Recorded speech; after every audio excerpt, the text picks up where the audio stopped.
When a new game was announced for the Stargate IP, fans rejoiced. After a long wait of well over a decade, a new title set in the Stargate universe was finally in development. But the game players are offered is not what one might expect anno 2024. Will it be enough to make the game's release a success?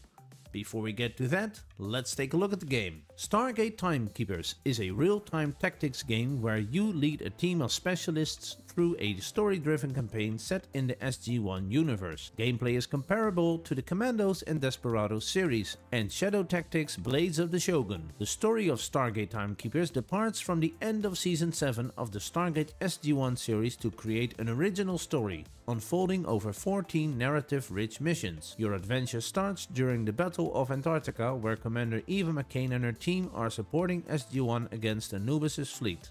This team is comprised of Stargate specialists, and you will have to use their unique abilities to overcome each mission, much like a puzzle that needs solving. If that sounds familiar, then you're right. Where have I seen this gameplay before? It's a question you can ask yourself often when playing a new game, and this makes perfect sense. Because after all, we compare new things to what we already know, all the time. So how does Stargate Timekeepers hold up when you run this comparison? What makes this game different from all other tactical stealth, real-time tactics games out there? For the moment, the answer seems to be not that much, apart from the different IP. The game's strength won't come from innovative gameplay, but rather from its storytelling, staying true to the Stargate lore and level of immersion. The map looks visually attractive enough to provide a good environment, and depending on your PC you can crank the resolution up to 4K, making the map's surface really stand out due to its detail. Outside the accessible areas it has some cool depth and added elements such as crashed gliders and jets.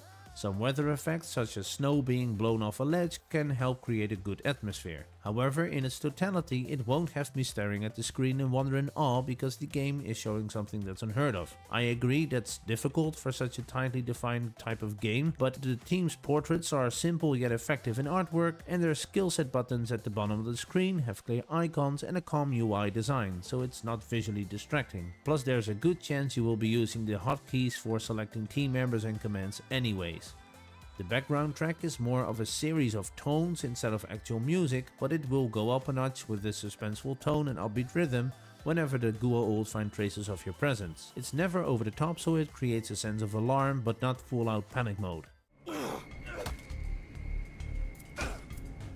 The gameplay revolves around solving the puzzle of how to complete the objectives whilst tactfully, hence the label real-time tactics, see what I did there, evading, sneaking past or neutralizing Jaffa and Call warriors. Each mission presents you with a different puzzle, and the most successful way of making it to the end is not by going full Rambo mode and blasting your way through, but by utilizing your team's abilities.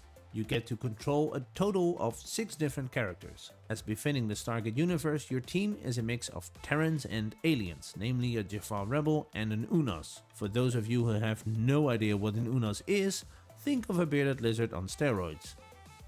As is common with RTT games, each member has a unique set of skills. Now on their own they can tackle a few enemies consecutively, but the real magic happens when they work together. Stargate Timekeepers lets you pause the game and plan out a series of moves per character, a mechanic which you might have seen in Shadow Tactics before. You can then execute those moves in sync, ensuring 2 actions will be performed at the same moment. No problem. This allows you to clear a group of enemies at once, and also it makes the puzzle a whole lot more interesting due to all the moving parts. Because things can definitely go wrong. When you're spotted, enemies will sound the alarm, bringing in reinforcements, and they will open fire at you. Now if you're faced with only 2 or 3 enemies you can still easily fight your way out, but if you face off against 10 or a combination of Jaffa and Call, then you're pretty much toast. Another option is running away and hiding, but enemies do a pretty good job of searching the surrounding area. So often it comes down to progressing through a specific part of the map and then saving your game. Depending on which of the 3 difficulty levels you've selected, you can periodically save. This allows you to engage in some trial and error runs on particularly difficult scenarios.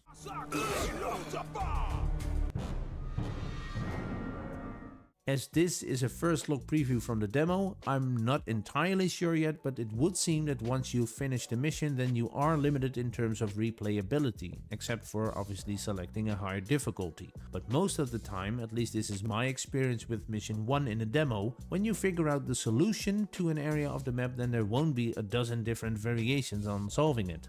Story-wise, the game promises a rich, unique story arc.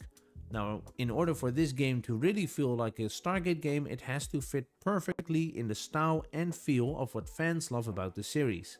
As with a lot of big TV shows from the 90s, this was the era during which shows started to incorporate season-length story arcs as opposed to standalone episodes with no real correlation to each other, maybe apart from a small mention here and there.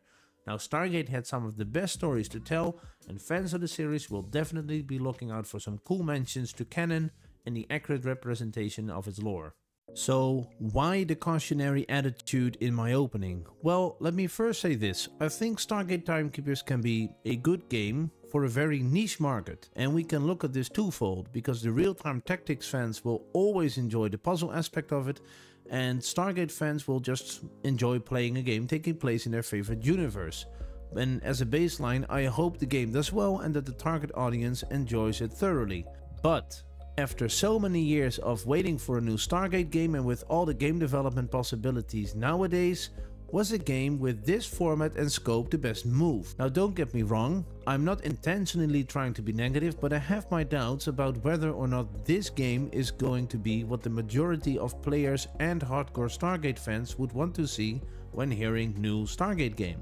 Just to be clear, and this is my personal opinion, I can't help but look at games such as Aliens Dark Descent or XCOM Enemy Unknown, despite the latter being an older release, and think that a Stargate game with gameplay and design more similar to those titles, so having RTS elements of base building and gathering funds, teams with RPG traits, or a gameplay mechanic of actually being able to step through a gate with your team, would have offered at least an equal or better chance to give players a game where the emphasis would still be on the gameplay, revolving around leading a team through missions with a strong story arc to make it into a more, I guess, complete experience. This more RTT strict experience feels a bit outdated to me, and like a missed opportunity for what could have been so much more anno 2024. What's your take on this? Let me know in the comments. Are you interested in other sci-fi games coming out this year? Then check out this video. Don't forget to subscribe if you liked this video. Thanks for watching and see you guys next time. Bye!